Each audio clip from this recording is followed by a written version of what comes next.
On this week's Creators Tip, we are going to share with you guys 5 different styles of videos that you can use for your online video marketing efforts. That's coming up.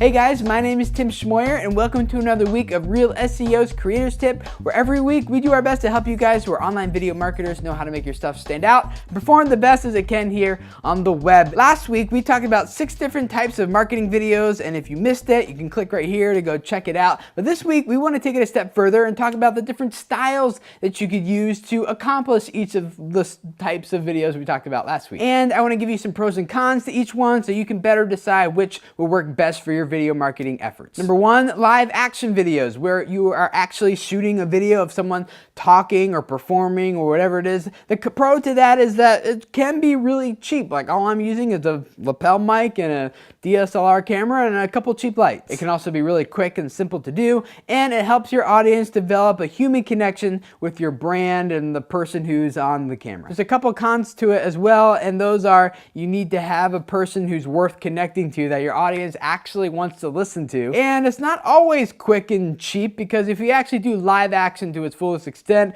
it actually becomes really expensive, which is something to consider, because if you don't do a good job with your live action videos, it will reflect very poorly on your product and your brand and maybe have the reverse opposite effect than what you're hoping to accomplish. Another style of video marketing you can do are screencasts. Pros are that they're really simple to do. They don't really require too much equipment, like at all. Basically a computer, some sort of screen capture software, and a microphone. They don't take a lot of time to create and edit, but on the downside that there's probably a limited number of products and services that this style can be really effective for. Most likely tutorials and walkthroughs of products and services, especially if those products or services are web-based and happen to be on a computer screen. Number 3, motion graphics, kinetic text, animated videos. These are all very effective videos because they can communicate a lot and really keep your audience highly engaged and entertained throughout your entire video, which really reflects very positively on your brand and on your product and what you're trying to do. They give you a higher level of perceived credibility, of professionalism. They really quick, get straight to the point without using a whole lot of your viewers' time. The cons to this type of video is that it can take a lot of time to create,